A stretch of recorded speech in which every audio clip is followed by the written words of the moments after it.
Hey everybody, it's destinygheist. Sorry it's been a while. Welcome to my channel if you're a first time viewer. Usually I play games, but every once in a while I like to make games. Let me start off by saying that I love pop figures. I think they're great. There's so many diverse, little dudes that you can get from anything from like Doctor Who to Doctor Strange, like comic books, movies, bands, holiday seasons. They make figures for pretty much everything. And you look at them, and they sit on your shelf. Of course that would happen. And they look really cool, but wouldn't it be also cool or even cooler if you could play a game with them? So I racked my brain, I worked a couple days pretty hardcore on the rules, and came up with a game that you can play.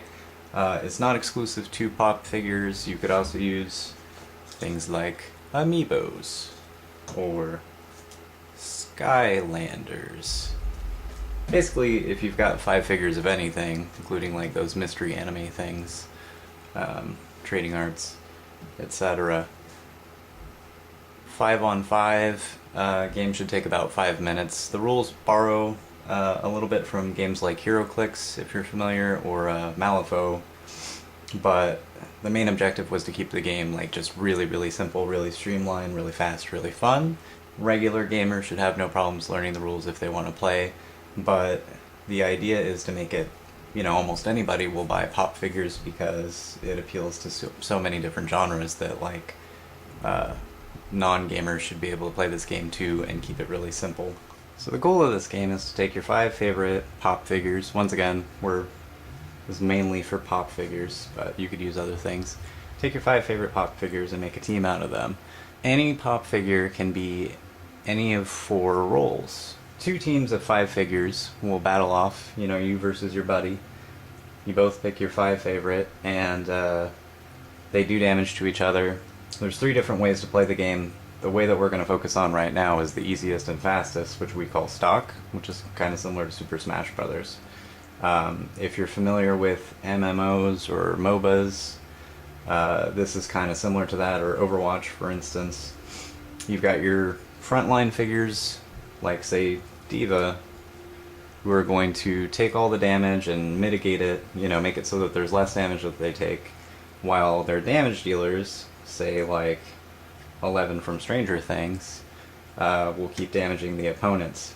And then, in this example, we're using Nissa from Magic the Gathering. She's going to be the healer on this team, and she can restore some of the damage that the various team members are taking. In this mode, which is stock mode, the first team to get 3, basically knockouts is going to be the winner. Alright, so next let's cover what a pop figure can do. Well, I mean, not literally, but in this game. In reality, they just look cool and their heads kind of bubble most of the time. But there are 4 different roles that a pop figure can play. Any pop figure can be any one of these 4 roles. So in order, they are Knight, Fighter, Mercenary, and Healer. And one of the fun things, if you've got a lot of imagination, especially between you and your friends, is to decide why each figure should be what they are. So like, the Knight is going to be someone who takes a lot of damage for the team. You could say that Deadpool takes a lot of damage for the team because he regenerates. Or the Fighter, is someone who's a close combat fighter. You could say, well, Deadpool uses his katanas, so he'd be an excellent, fighter. As far as being a mercenary, there's no greater mercenary than Deadpool. That doesn't even need to be argued, but he does have, machine guns and bazookas and grenades and chimichangas and all that. And then to argue that he could be a healer, you could say, he uses his healing factor to affect others somehow, like he got some magic machine or technology or something to use his healing factor on his team.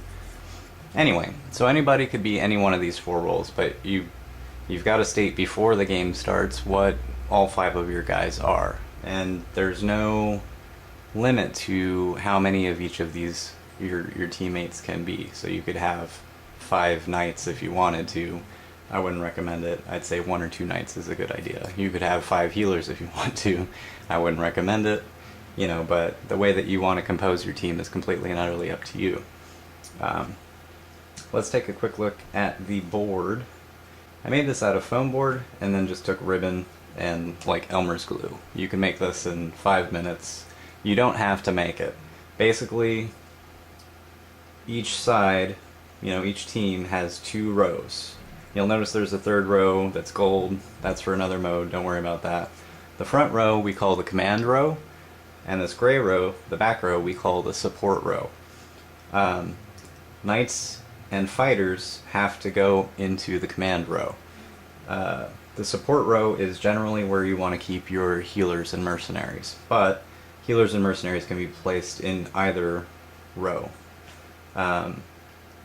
For a 5 versus 5 match, we've got 3 lanes. If you're only going to do like a 3 versus 3 match, I would recommend 2 lanes, obviously. The reason that this is important is that knights and fighters are only able to attack from the command zone to the command zone, with the exception of when you do knock somebody out, which we call popping, because they're pop figures, you popped them. In this example, the figure in front of Deadpool has been popped, so Deadpool would then be able to attack Little Sister. But other than that, he's still restricted to only attack the command zone. And it would be the same for, Diva the Knight. She could only attack Taserface. Since the person in front of her is not popped, she could not get to Elizabeth, and she's too far away to get to Little Sister or Chimichanga Deadpool. Yes, I have 2 Deadpools. I hope that doesn't get confusing. The command zone can only generally attack the command zone unless the character in front of them has been popped. Or that's to say, knights and fighters can only attack the command zone, and only from the command zone, with the exception of pop figures. Ranged characters, such as the healer and mercenaries, they can attack anyone, anywhere. There's no restrictions whatsoever. Alright, so next we'll get to how does a character get popped. Every character has hit points, so someone that you're using like a healer is not going to have a lot of hit points. In fact, a healer only has 2 hit points, whereas someone like a tank, in this example, will be using Taserface. Why he would name himself Taserface is beyond us, but he thought it sounded cool at the time. A tank like Taserface, or a knight, I should say, has 5 hit points. So if you could just remember 5, 4, 3, 2, you're good, and that's the only numbers you'll ever, well, most of the only numbers you'll ever have to remember. So in order, it would be knights, fighters, mercenaries, and then healers. So 5, 4, 3, 2. That's how many hit points everybody has. That kind of balances out their, let's say, meatiness, their ability to take damage. Now in terms of dealing damage, knights and healers are the weakest. They're only going to deal 1 damage on, with their regular attacks. Mercenaries and fighters will deal 2 damage. So that's the difference. So that's about all the numbers you're going to have to memorize. What is it that makes a healer different than all the rest of these guys? Well, a healer can restore 2 damage as one of their abilities, or basically as a regular attack. They can still attack, but if you'd rather that they heal instead, they can do that. They can heal 1 of their characters for 2 hit points. So if Diva here, who had 5 hit points, was at she had taken 4 damage, Nissa would be able to give 2 life back to her, leaving Diva with 3 hit points. I think that's the right math. How do these actions get delegated, and what's the turn order like? Well, that's going to be decided by something called strategy points, and you're going to want something offhand to help you keep track of things. I personally have been using glass beads. Each team is going to get 3 strategy points in a game of 5 versus 5, and they'll take turns using their strategy points on a 1-for-1 basis. So let's say, Deadpool on this side is going to go, he shoots at someone, you then roll for it, which is very simple. Each person has 2d6. So Deadpool would roll to hit, say he rolled 11, the defender rolls, 2, Deadpool hits. Deadpool, since he's we're saying he's a fighter in this sense, he does 2 damage. Now someone on their turn would get to go, and let's say Rey from Star Wars, she would roll a 6, and hopefully, well, a 6. Ties do not win. She would have the chance to do, damage to their guy. So it's on a turn-for-turn basis until both sides are out of strategy points, in which case it moves on to the next official turn. Now that is the game in a nutshell. At the beginning of the turn, both sides will roll. Whichever side rolls higher is going to get to go first. In the event of a tie, just re-roll. Here's sort of the last string of information to remember, is that every roll has one different special ability that they can do that's going to separate them from everybody else. Well, first I should mention that a character can never have more than 2 strategy points. A character that has 2 strategy points, has used 2 strategy points, cannot take another action. Each role has special actions that they alone can do that are going to make them different than the other roles. So let's cover Knight first. What's special about Knight is that it can preemptively use a strategy point to jump in front of an attack. So, say Chimichanga's Deadpool was going to shoot at Nissa the healer, Diva the Knight could spend 1 strategy point to jump in front of that attack and make sure that she's taking the attack instead of Nissa. Whenever a Knight takes damage, it's going to take 1 less damage to a minimum of 1. So if Deadpool's doing 2 damage, Diva's only going to take 1 damage. So that's one of the reasons why it's better for Diva to jump in front of the attack. Also, that Nissa only has 2 hit points, so she would basically die in 1 hit. So always remember that the Knight will take 1 less damage from any attack, but they'll take at least 1 damage from an attack if it hits. That's what's special about Knights. What's going to make a fighter special, in this example we'll say that Grey Deadpool, X-Force Deadpool is a fighter. They may use 2 strategy points as 1 action to hit the entire command zone for 1 damage. Their enemy's command zone. So both Rey would be taking 1 damage and Taserface would be taking 1 damage. If there was a 3rd person in the command zone, they would also take 1 damage. So that's pretty great because you do not have to roll for that. It just hits automatically, it does 1 damage to everybody. Why you don't have to roll for it is that it keeps the game moving at a constant pace. Making you have to roll for it would just kind of throw a monkey wrench into how quickly things go. So fighters are your constant damage dealers. That's what they do. Whereas your mercenaries, you want them to just be able to one-shot anybody, with the exception of the Knight. So here's what a mercenary can do that's special. In this example, we will use Elizabeth. As you recall, mercenaries do 2 damage, which is pretty good. I mean, you can definitely kill their healer in 1 hit. It would take about 2 hits to kill their mercenary or their fighter, and several hits to kill their tank. But a mercenary can use 2 strategy points to do an attack called Double or Nothing. And it's going to do 4 damage instead of 2.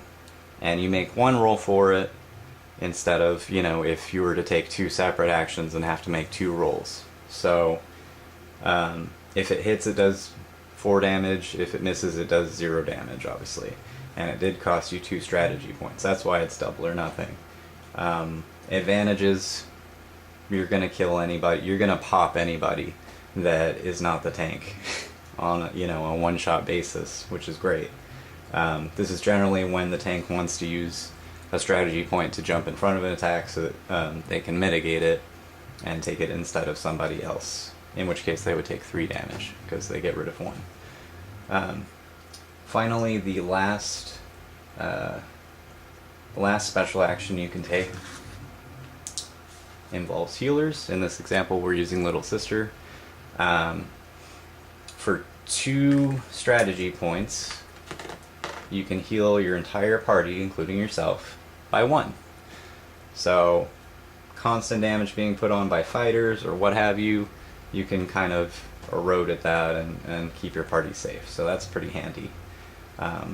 Just remember, since you can't use more than 2 strategy points per character per turn, that means you're not going to be able to single heal anybody. But if it seems like your whole party's, getting damaged, it's a good way to relieve that. Okay, so now we've discussed kind of roles and positions. There's one more special role that you get to choose one member on your team to be the team leader. And by having a team leader, you generate 1 more strategy point. So in a 5v5 game, you've got 3 strategy points, for each side. Each leader is going to generate 1 more strategy point on top of that.